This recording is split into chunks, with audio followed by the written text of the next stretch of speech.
Jaime, te saludo primero a ti, orgullosamente miembro de esta familia sin censura. ¿Cómo te va, Jaime? Buenas noches, gracias por tu paciencia. Ha sido un día no solamente largo, intenso, lleno de declaraciones y de noticias. Nos consta que desde muy temprano estabas en Palacio Nacional en la mañanera y has hecho un seguimiento de este encuentro, de esta cumbre. Fascinante las imágenes que compartías, ¿no? Esta danza de encuentros, desencuentros, insinuaciones, las especulaciones en torno a la sucesión. Era evidente que teniendo ahí al secretario de Gobernación y al secretario de Relaciones Exteriores, el gobierno, representantes del gobierno de Estados Unidos no hicieran no trataran de sacarles la sopa, ¿no? Así es que es fascinante, ¿no? Es fascinante. Yo, la verdad, en un ambiente bastante relajado, mucho más cauto el secretario de Gobernación, que Marcelo Ebrard, pues se siente como pez en el agua cada vez que trata con funcionarios de la administración estadounidense, pues porque ya está acostumbrado, ¿no? Más cauto, más reservado es el secretario de Gobernación, pero vemos también que el señor John Kerry también tiene bastante juego de cintura, con todos los asistentes. Me sorprendió ahí la presencia de Merrick Garland, que está pues evidentemente con temas pendientes que tienen que ver con el proceso de extradición de Ovidio, pero también hoy, Vicente, las primeras planes de Estados Unidos en este momento hablan del hallazgo de 10 documentos en una de las oficinas del presidente Joe Biden que datan de su época como vicepresidente. La prensa está tratando de sacar raja política de este hallazgo y la Casa Blanca, mientras el presidente Joe Biden está aquí, la Casa Blanca ha tratado de sofocar este incendio diciendo que ya entregaron al Departamento de Justicia y al Departamento de Archivos el hallazgo de estos documentos que tienen que ver sobre todo, según trascendió el presidente Biden, de las relaciones de Estados Unidos con el mundo. Interesante la presencia también del señor Alfonso Romo, al quien muchos consideraban que había sido una de las canicas que ya no operaban, y lo vemos hablando muy activo, de forma muy activa con Alejandro Mayorkas, y el convidado de piedra, francamente, ha sido el responsable del Instituto Nacional de Migración, pero es normal porque yo creo que el director del Instituto Nacional de Migración pues es un operativo, simple y sencillamente no es una persona que diseñe políticas y que tenga que entrar en diálogo con sus contrapartes, ¿no? Porque en este caso con quien tendría que estar conversando es con Alejandro Mayorkas. Y hay que tener en cuenta que Alejandro Mayorkas, pues habla algo de español. Alejandro Mayorkas es un inmigrante de origen cubano, pero bueno, muy interesante este vals, digamos, este vals de políticos conversando mientras esperaban al presidente Joe Biden y al presidente de México a que se sentaran para pronunciar un discurso. Dime. Oye, Jaime, ¿y no te parece interesante? Y qué bueno, digo, que haya un comunicado conjunto de México, Estados Unidos y Canadá sobre Brasil. ¿Qué te parece, si me permites, Jaime, con el permiso de nuestros amigos de la mesa de diálogo, Norman Pearl, Marcelino Gómez Brenes, Hamlet Almaguer, si juntos recibimos desde Brasil al periodista, documentalista, cineasta y gran amigo Guillermo Galdós, quien se encuentra documentando precisamente lo que está pasando en Brasil y que también en ese sentido ha unido en solidaridad a Luis Ignacio Lula da Silva a los 3 países de América del Norte. Guillermo Galdós, te saludamos con mucho gusto en la Ciudad de México. Jaime Hernández, un servidor Vicente Serrano. Gracias por tu paciencia, hermano, porque sé que los horarios son complicados y sé que andas a 1000. Te mandamos un abrazo a la distancia, Guillermo. Gracias, Vicente. ¿Cómo estás? Buenas noches. Buenas noches a ti y a toda tu audiencia. Sí, pues estamos acá. Llegamos hoy muy temprano en la mañana. Volamos desde Perú y nada, encontramos una Brasilia que había sido golpeada, obviamente, el día de ayer.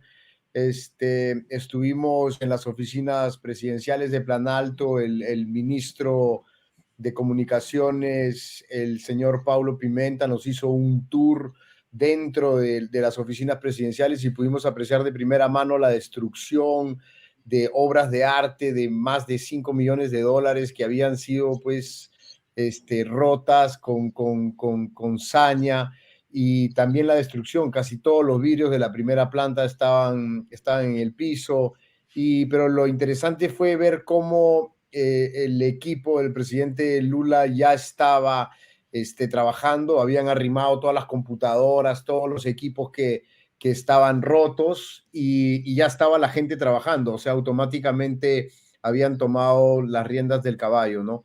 Y sí, fue muy... Oye, Guillermo, Cuéntame, ¿y qué dice la gente allá en Brasil? Porque pareciera que el concierto internacional, no sé si unánimemente, pero en solidaridad se ha pronunciado por defender lo que el pueblo decidió, que es la elección de Luis Ignacio Lula da Silva. ¿Qué has podido percibir allá? Mira, yo creo que el tema en Brasil no es tan sencillo. Efectivamente, el presidente Lula da Silva venció en las elecciones, a mi parecer, y a lo que yo he podido investigar limpiamente. No hay ningún motivo para el cual decir que hubo trampa en las elecciones ni nada menos, pero lo que sí hay que acordarse es que cerca del 50% de la población aquí en Brasil votó por la opción bolsonarista. Y lo que hemos visto ayer es un ala radical de ese bolsonarismo que los expertos ya venían hablando de ellos, que han habido una serie de eventos desde que el presidente Lula salió elegido y que fue reconocido por los órganos electorales, y que ya se veía pues esta bomba de tiempo, y que justamente fue muy similar a lo que pasó en el Capitolio el 6 de enero hace 2 años con Donald Trump, ¿no? Tú eres de Perú. En Perú las cosas están complicadísimas con lo que algunos, como tu servidor, consideramos fue un golpe de Estado contra Pedro Castillo. No sé, tú tendrás tu opinión, pero tú que has viajado por el mundo, tú has trabajado mucho tiempo en México documentando situaciones del narcotráfico y muchas otras cosas. ¿Tú ves un riesgo de esta derecha cada vez más, pues más radical para América Latina? Bueno, más claro, sí, ¿tú ves que esto se vaya a correr hacia una intentona, digamos, en México? No creo. Yo creo que el caso de Brasil, Bolsonaro, es completamente diferente a lo que está pasando en Perú.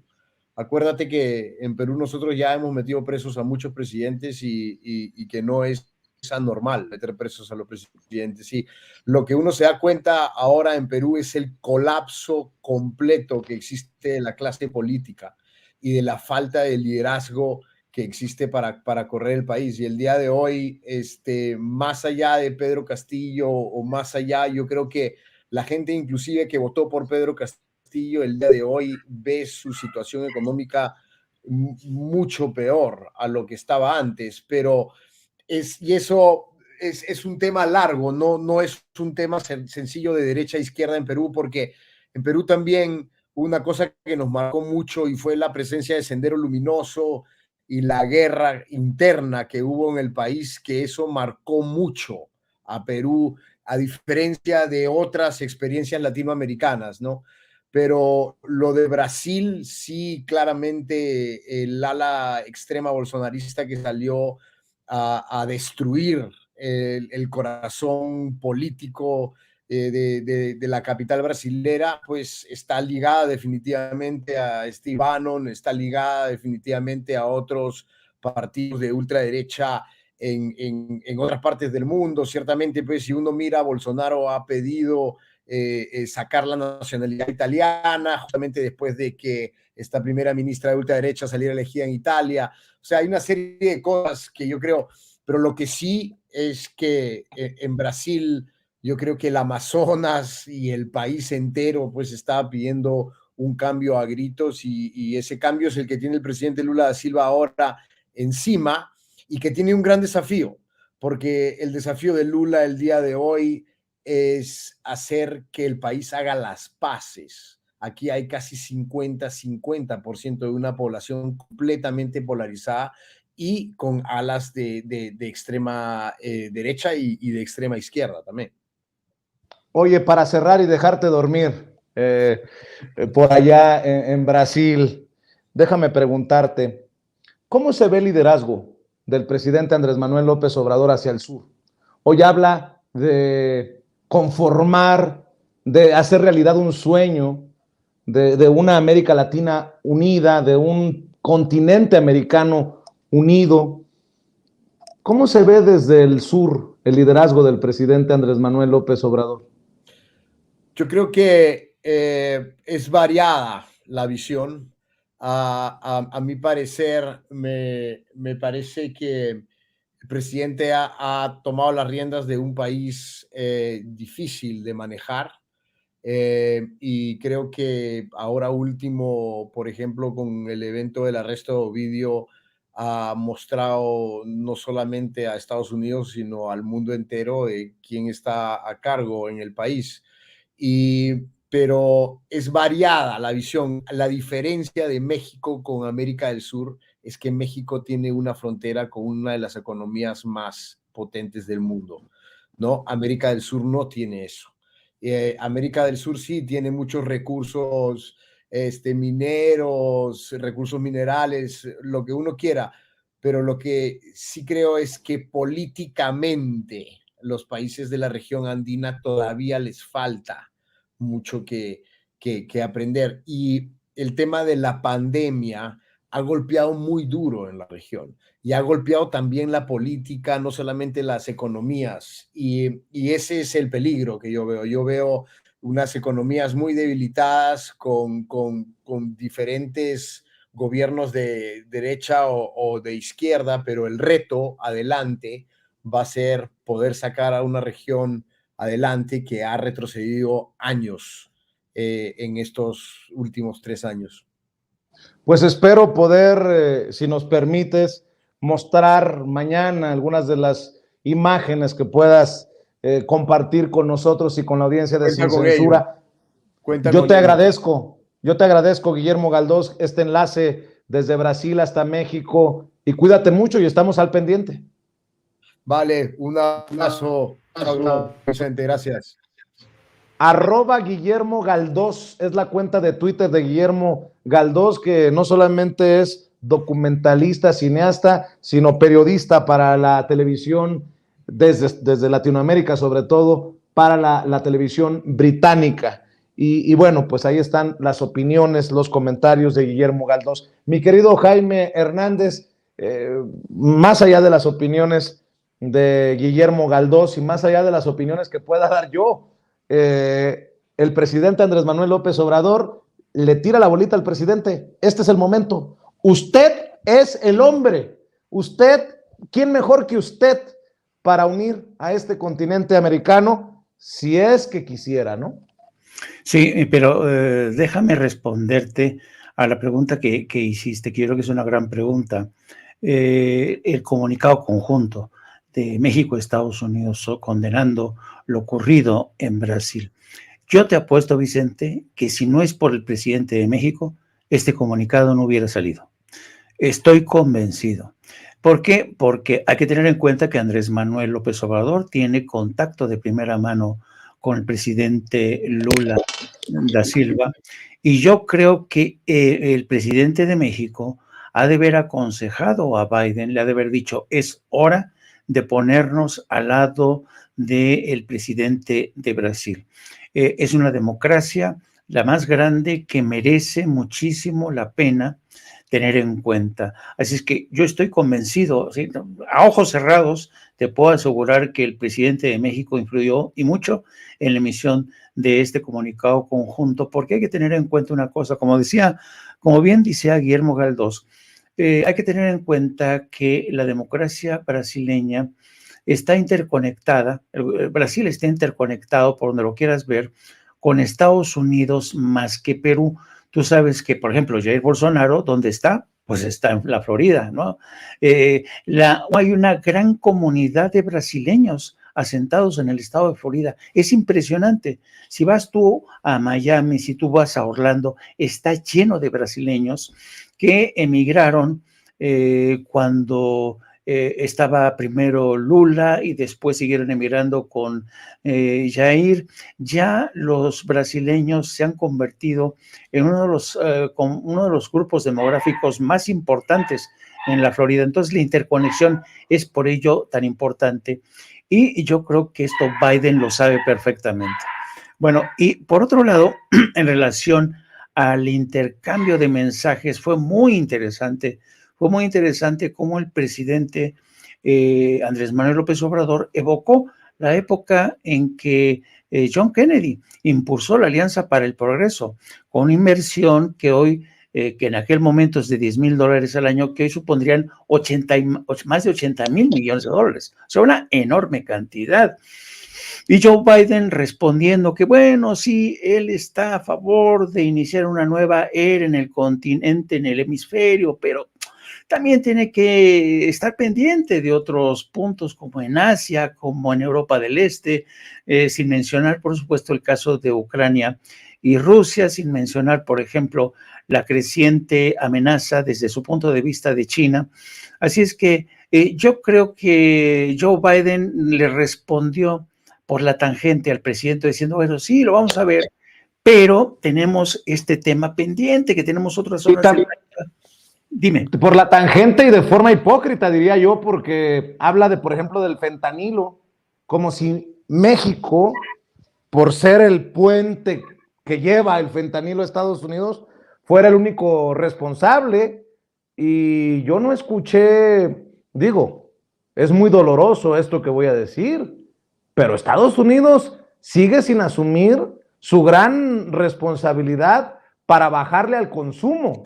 Sí, México provee la mercancía de alguna manera, pero el consumo está ahí y a un cliente necesitado del producto, pues siempre habrá quien le lleve tristemente la droga. Sí, creo que hay una gran hipocresía ahí. Sí, porque además hay que tener en cuenta, mira, los dos grandes objetivos que se marcó Biden en esta visita, y esta misma mañana el principal asesor del presidente Biden lo reconoció, no va a haber más acuerdos de los que ya se anunciaron, porque a Biden lo único que le interesa es combatir el fentanilo y también el tema de la migración, ¿no? Por eso esta aparente concesión de Biden de asignar más de 30,000 visas a nicaragüenses, haitianos, cubanos y venezolanos. Pero fíjate lo interesante del caso, Vicente. Hemos visto cómo, gracias a las imágenes que tú nos ofreciste, has visto cómo desde el arribo, que se le ha dado mucha importancia al arribo del Air Force One al aeropuerto internacional Felipe Ángeles, el viaje conjunto que hicieron el presidente de México y Biden en la denominada Bestia, todo este escenario, sabes, de jijiji, jajaja, las esposas, con un mensaje conjunto contra el racismo y todo esto. Pero fíjate, y el discurso último, en el que le dice el presidente, por favor, dejen de tratar con desdén a América Latina, vamos a tratar de iniciar una nueva era, y Joe Biden diciendo, sí, pero ¿sabes qué? Tengo yo también otros problemas que atender en otras partes del mundo. Pero fíjate lo interesante del caso, Vicente. Independientemente de eso, independientemente de que Biden haga caso a esta petición del presidente, hoy por la mañana el secretario de Relaciones Exteriores mantuvo un encuentro con los más de 100 embajadores y cónsules que representan a México en distintas partes del mundo. Y entre otras cosas, les anticipó la agenda de la política exterior mexicana en el 2023, que pasa por, uno, cubrir las carencias y las deficiencias del multilateralismo. ¿Qué quiere decir esto? Y lo dijo textual. La OEA es un desastre. Y el señor, el presidente de la OEA, el señor, ¿cómo se llama? Almagro, es de lo peor. Así lo dijo. Y entonces va a insistir en el tema de que hay que sustituir a la OEA por la CELAC, que no es poca cosa, ¿no? Y después dijo, vamos a tener que reconstruir el nuevo multilateralismo y les urgió a los embajadores en este hemisferio a trabajar en una nueva arquitectura de relaciones políticas y diplomáticas, para hacer de la CELAC un nuevo organismo que articule las acciones, a tener mayor conexión de América Latina, y esto sin que Estados Unidos o Washington nos dé la bendición. Es decir, el presidente de México dice, queremos, Estados Unidos, que te sumes a nosotros, en esta nueva sueño bolivariano de actuar como una hermandad. Vamos a concentrar nuestra cadena de producción. ¿Por qué tenemos que ir a Asia si lo podemos hacer todo aquí?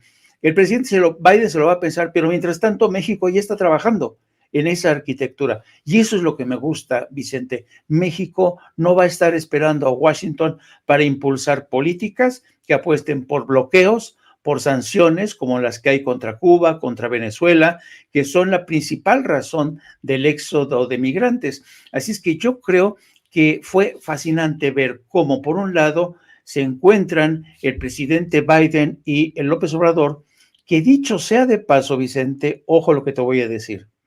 El encuentro de Biden con López Obrador ha sido muy importante para la Casa Blanca. ¿Por qué?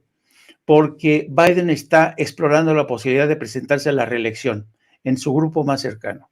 Y sabe muy bien que el voto hispano es muy importante. No fue gratuita la visita de Jill Biden a la Virgen de Guadalupe. No fue visita, este encuentro, este ambiente de hermandad, el matrimonio Biden y el matrimonio de López Obrador y Beatriz Müller. Porque sabe Biden que López Obrador se ha convertido en un talismán muy poderoso en términos electorales. ¿Talismán? Sí, señor. Sí, señor. Porque ¿el talismán puede ser López Obrador el talismán para Biden? Exacto. Porque, acuérdate, en las elecciones de medio término que acaban de pasar, la esperanza de los republicanos era que iban a barrer, ¿no? Los republicanos. Pues resulta que no, porque el electorado hispano consiguió mantener por lo menos al Partido Demócrata, consiguieron mantener la Cámara de Representantes. El voto de los republicanos entre los hispanos ha crecido mucho. En Texas, por ejemplo, ha crecido un 30%. Entonces, si Biden está pensando seriamente en contender en el 24, sabe muy bien que López Obrador se ha convertido en un talismán. ¿Por qué? Porque a López Obrador lo ven millones de paisanos en Estados Unidos todos los días en las mañaneras. Y sabe muy bien del peso político que tiene López Obrador entre los electores hispanos. Entonces, sabe Biden que le convienen y mucho estas escenas de jijiji, jajaja, abracito, lo respeto mucho, lo quiero mucho. Pueden tener sus desencuentros, ¿no?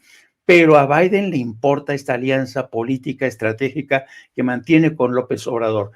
Yo ya sé que con este análisis no va a coincidir la derecha conservadora, porque la derecha conservadora va a decir, no, qué barbaridad, ¿qué estás diciendo? Si eres Biden, un palero. Eres un palero de López Obrador. Pero señores, yo tengo la tarea como periodista de hacer análisis cotidiano de los cálculos electorales que se están dando en Estados Unidos. El voto electoral hispano sigue siendo clave y han estado perdiendo terreno los demócratas frente a ese electorado hispano que se siente decepcionado porque Biden no cumplió con la reforma migratoria. Pero mira por dónde a López Obrador se ha convertido en una especie de, ¿cómo se llaman estas? De comodín, vaya, para que me entiendas, en una especie de comodín electoral que le puede servir mucho a los demócratas de cara al 2024. Pues que nos cumplan los cabrones, porque ni demócratas ni republicanos nos han cumplido. Yo por eso le insistí hoy en la mañanera al presidente Andrés Manuel López Obrador, sin micrófono ya, antes de que se fuera, y creo que nos dio una gran exposición nuevamente el presidente Andrés Manuel López Obrador. Querido Jaime, te agradezco mucho tu paciencia, tu compromiso con la audiencia de Sin Censura. ¿Por qué no cerramos invitando, como siempre, a la gente para que amor con amor se pague, querido Jaime? Gracias, querido Vicente. Pues sí, invito a los seguidores de Sin Censura que por favor también se unan a nuestro canal hermano de No Apto para Cínicos. Transmitimos todos los días, de lunes a viernes, a partir de las 14 horas. También les pido que me sigan a través de mis redes sociales, @Jaime Journo, y también a través de la sección de La Jornada Sin Fronteras del gran periódico La Jornada, donde platicamos precisamente que los dos grandes objetivos de Biden para esta cumbre es lucha contra narcóticos, especialmente el fentanilo, y contener aún más el fenómeno migratorio. Don Vicente, como siempre, un placer. Pórtese bien, por favor, y nos vemos mañana. Y si me porto mal. ¿Invitas? Bueno. Luego no me vaya a regañar la jefa. No me vaya a soltar un latigazo. Mi querido Jaime, tú sabes cuánto te quiero, tremendo cabrón. Un abrazo. Es muy correspondido, querido Vicente. Gracias, maestro. Muchas gracias. Bye. Y también quiero mucho